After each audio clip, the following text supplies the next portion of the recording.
Fatalidade. Será que isso existe mesmo? As coisas acontecem assim, por fatalidade? Vamos ver no nosso estudo de hoje. Encontro com Kardec, um momento de estudo da doutrina espírita.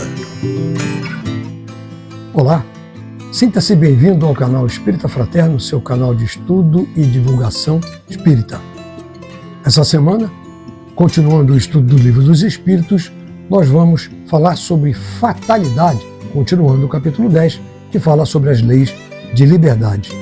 Não se esqueça de se inscrever no canal se não for inscrito, deixa o seu joinha, compartilhe com outras pessoas para que possam ter acesso também a esse nosso estudo. E eu sempre oriento que faça uma prece simples e objetiva, rápida, antes de começar o estudo, dá uma paradinha, faz a prece e volta aqui para o vídeo e acompanhe esse estudo conosco, para que bons espíritos possam nos ajudar e trazer boas energias para nós. Vamos lá?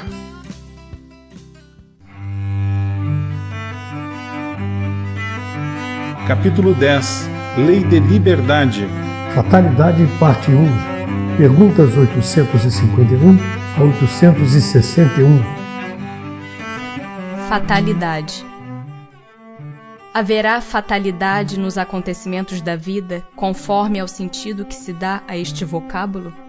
Quer dizer, todos os acontecimentos são predeterminados? E neste caso, que vem a ser do livre-arbítrio? A fatalidade existe unicamente pela escolha que o espírito fez ao encarnar, desta ou daquela prova para sofrer. Escolhendo-a, instituiu para si uma espécie de destino, que é a consequência mesma da posição em que vem a achar-se colocado. Falo das provas físicas, pois pelo que toca às provas morais e às tentações, o espírito, conservando o livre arbítrio quanto ao bem e ao mal, é sempre senhor de ceder ou de resistir. Ao vê-lo fraquejar, um bom espírito pode vir-lhe em auxílio, mas não pode influir sobre ele, de maneira a dominar-lhe a vontade. Um espírito mau, isto é, inferior, mostrando-lhe, exagerando aos seus olhos um perigo físico, o poderá abalar e amedrontar. Nem por isso, entretanto, a vontade do espírito encarnado deixa de se conservar livre de quaisquer freios. Há pessoas que parecem perseguidas por uma fatalidade, independente da maneira por que procedem. Não lhes estará no destino o infortúnio? São talvez provas que lhes caiba sofrer e que elas escolheram. Porém, ainda aqui lançais à conta do destino o que as mais das vezes é apenas consequência de vossas próprias faltas.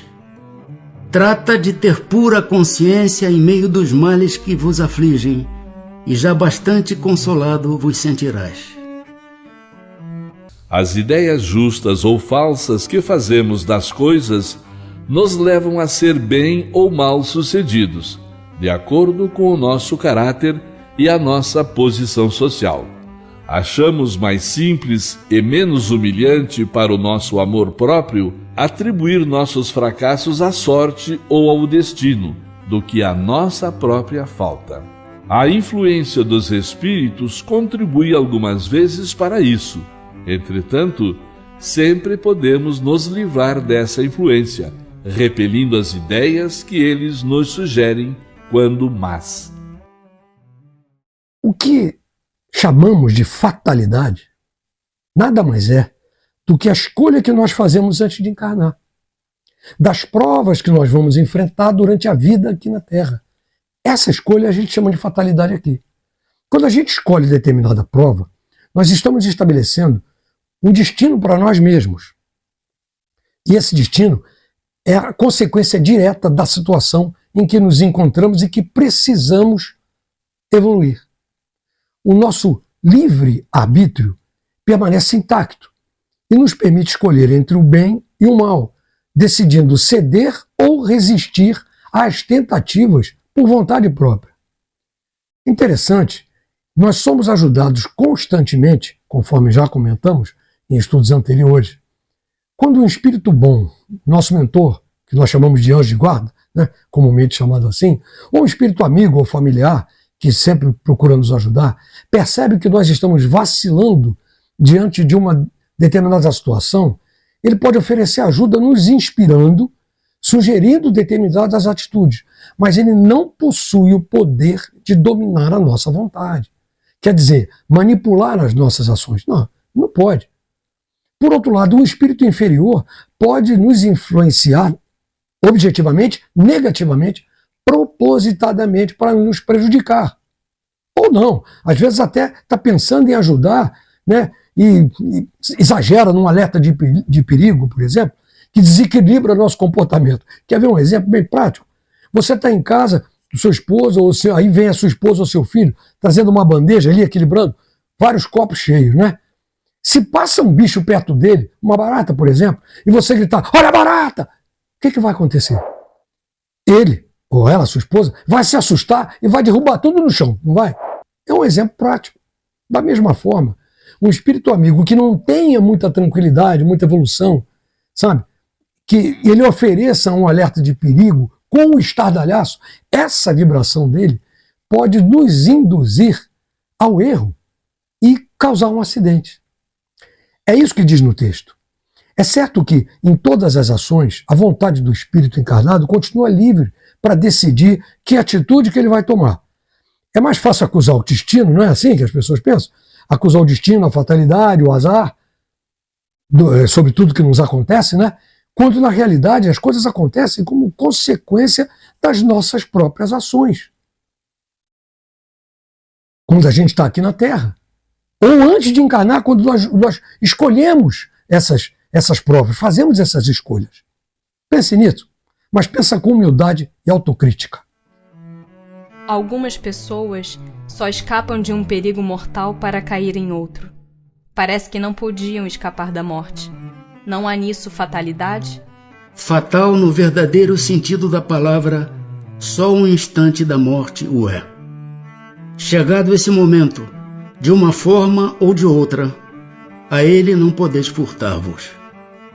Assim, qualquer que seja o perigo que nos ameace, se a hora da morte ainda não chegou, não morreremos? Não perecerás, e tens disso milhares de exemplos. Quando, porém, soe a hora da vossa partida, nada poderá impedir que partas. Deus sabe de antemão de que gênero será a morte do homem, e muitas vezes seu espírito também o sabe, por lhe ter sido revelado quando escolheu tal ou qual existência. Do fato de ser infalível a hora da morte, poder-se-á deduzir que sejam inúteis as precauções que tomemos para evitá-la? Não.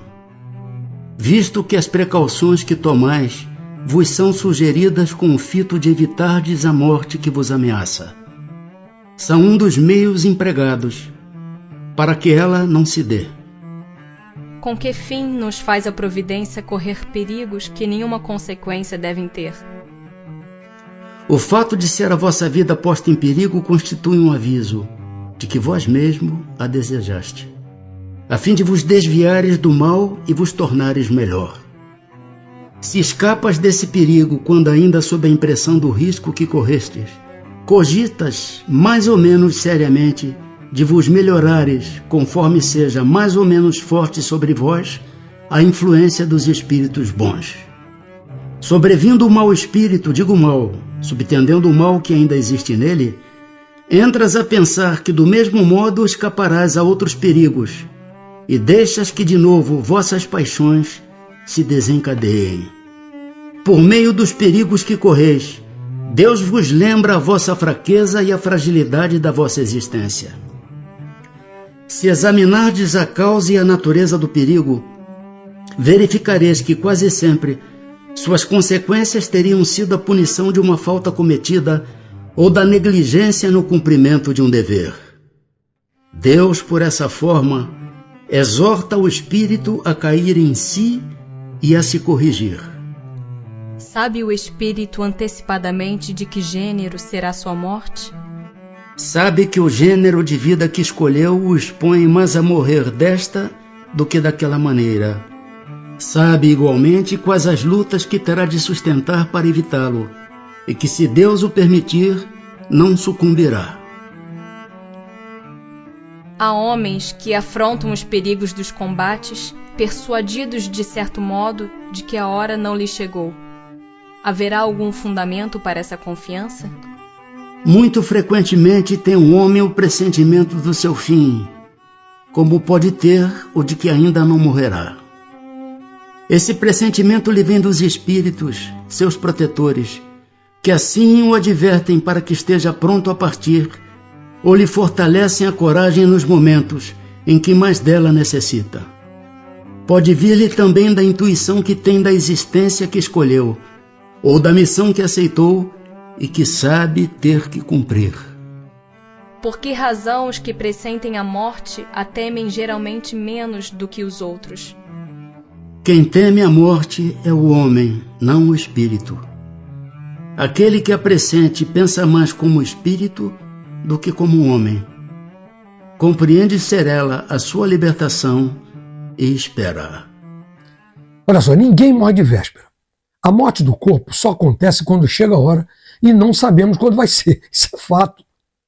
Se não for nessa hora, não vai morrer no acidente, não vai morrer na queda, no tiro de um revólver. Algumas pessoas até pressentem o momento, mas certamente porque alguma utilidade esse pressentimento tem na vida daquela pessoa, e isso só acontece com a permissão de Deus.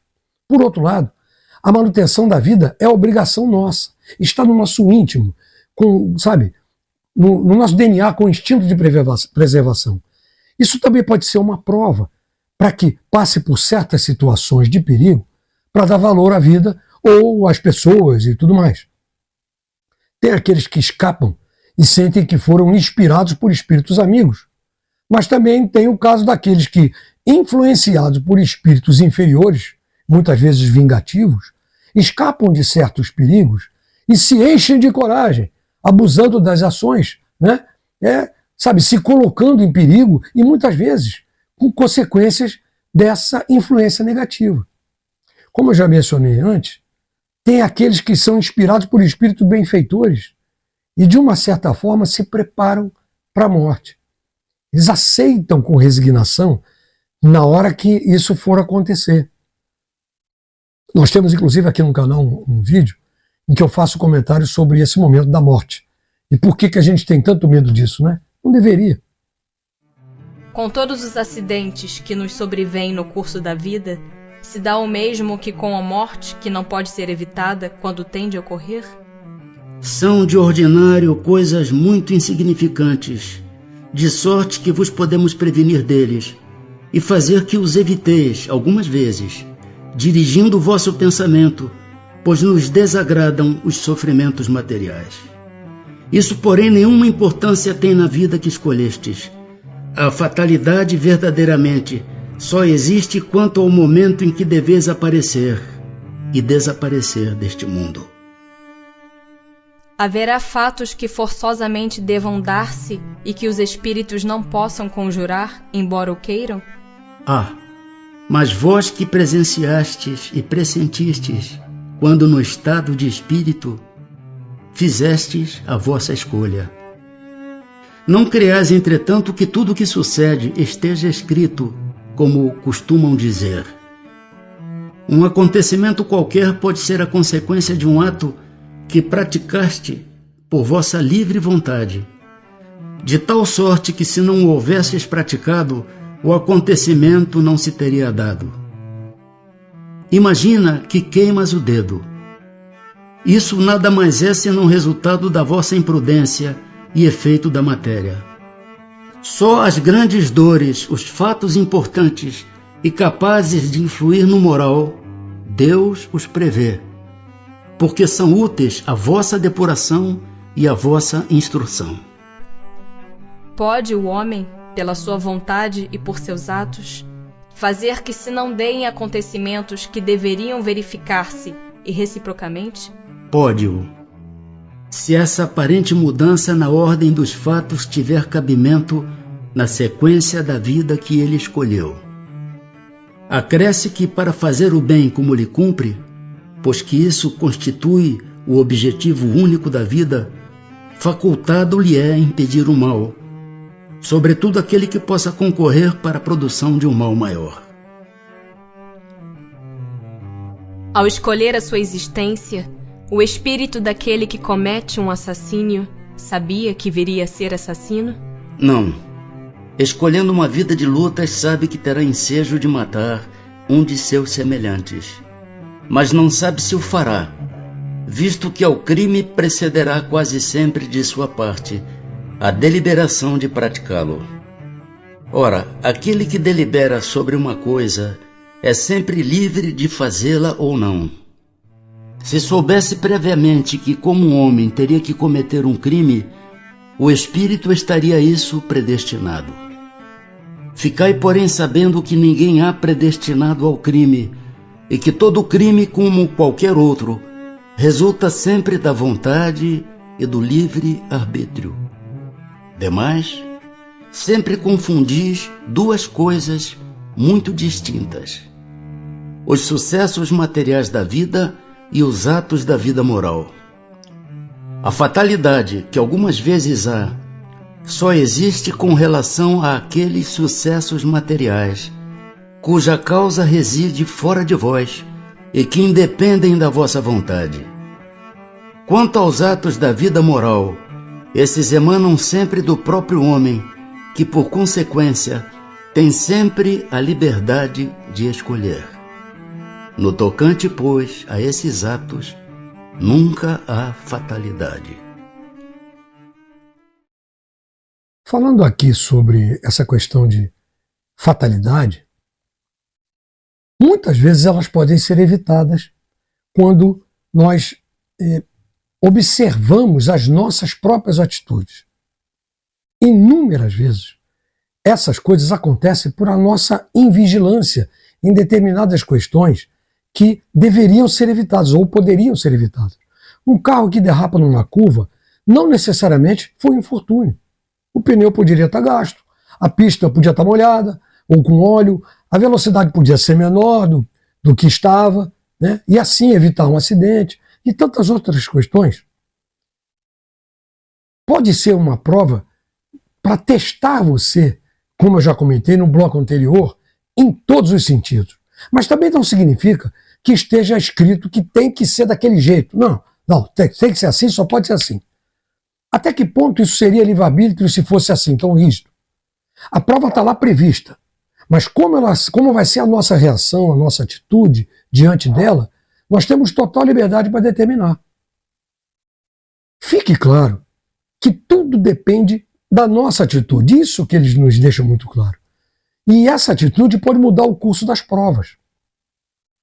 Na questão 861, eles esclarecem que as provas que nós escolhemos são exatamente para que a gente consiga superar esses obstáculos com atitudes voltadas para o bem. Olha, ninguém vem para a Terra com o propósito de ser ladrão, de ser assassino, de ser corrupto, ou qualquer um desses desvios de caráter. Nós nos preparamos para vir para cá, para a reencarnação, para fazer o bem. A questão é que, inúmeras vezes, nós deixamos as nossas tendências mais superarem a nossa vontade de melhorar. Por isso que nós vemos todos os dias crime contra a vida, crime contra o patrimônio, né? Sabe? Assim como atitudes mais extremistas, como agressividade, orgulho, egoísmo, uma extrema vaidade. Porque essas pessoas, nós, já trazemos intuitivamente essas tendências e não conseguimos agir de forma a dominar esses desvios. Mesmo com a ajuda de espíritos amigos, como os nossos anjos de guarda, nós muitas vezes não conseguimos mudar o curso do comportamento que vai nos levar a novas reencarnações de novo com essas provas, até que a gente possa se corrigir. Meus queridos, muito obrigado mais uma vez por estarem aqui acompanhando esse trabalho com a gente. Chegamos ao final e eu espero encontrá-los novamente na próxima semana no Encontro com Kardec 75. Não esqueça, se não for inscrito, se inscreva, deixa o seu joinha e compartilha para que outras pessoas também possam ter acesso às informações sobre a doutrina dos espíritos. Muito grato mais uma vez, fiquem na paz.